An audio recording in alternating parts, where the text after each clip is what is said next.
Don't you just love a good lost and found section? I love all the weird and random objects people leave behind. Keys, books, toys, socks, sunglasses. Some of these things stay in the lost and found for a long time. They collect dust because, well, maybe they're just not worth someone looking for them anymore.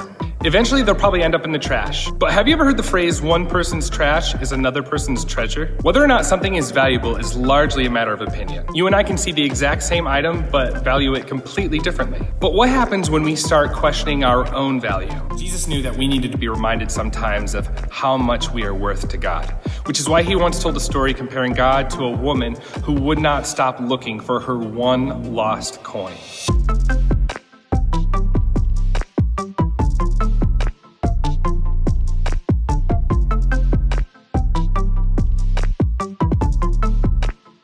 I don't know about you, but I've had moments when I felt a little like those abandoned sunglasses and not really worth much. But if I try to figure out how much I'm actually worth, how am I supposed to measure that? So let's try it. I'm going to start calculating all the different things about me and add up to see the total of how much I'm actually worth.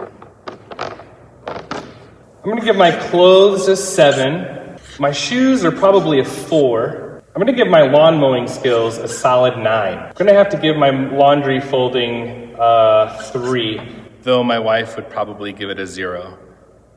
Basketball, let's just say 2. Oh yeah, dad jokes. Dad jokes are definitely a 10. Piano. Piano would probably be 8. Because I used to play by ear, but now I use my hands. Okay, awesome. So let's add it up and see what I'm worth. Carry the 9. 43. Yeah, I'm worth 43.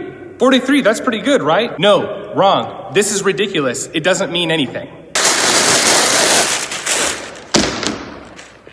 But we often treat ourselves that way, right? Except we usually calculate value, ours and others, without even really thinking about it. We often value people based on their possessions or their abilities or their personal characteristics. We all have preferences and biases and experiences that shape our opinions on what we think is valuable. But we have to think critically about how we define value because it impacts how we treat ourselves and others. So let's continue from where we were last week. We're reading a series of parables that Jesus told the Pharisees. The Pharisees were religious leaders at that time, and they were so obsessed with God's laws that they forgot how to love people. Jesus told these stories to help teach them how wrong they were about how they saw themselves and others and God. This next parable that we find in Luke 15 is about a woman who loses one of her coins. So starting in verse 8, Jesus says, "Or suppose a woman has 10 silver coins and loses one. Doesn't she light a lamp, sweep the house, and search carefully until she finds it? And when she finds it, she calls her friends and neighbors together and says, 'Rejoice with me, I have found my lost coin.' Then Jesus says to them, 'In the same way, I tell you, there is rejoicing in the presence of the angels of God over one sinner who repents.'" The woman in this story had 10 coins and lost one. You might be thinking to yourself, what's the big deal? She still has 9 more. But for this woman, one silver coin was probably a full day's work.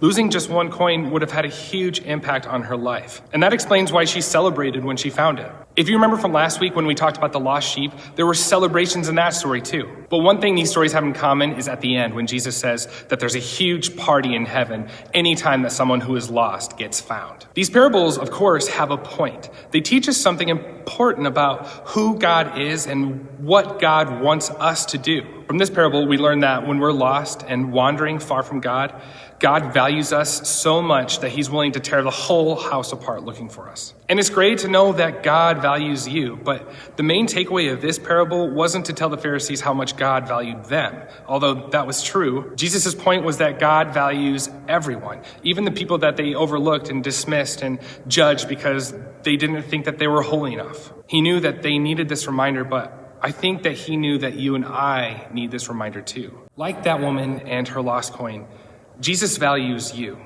and he also values the people that we struggle to value. So what about you? How is this parable challenging you today? How might you need to adjust your understanding of what is valuable? Or how might you need to change your behaviors to better value others? Ask yourself these questions.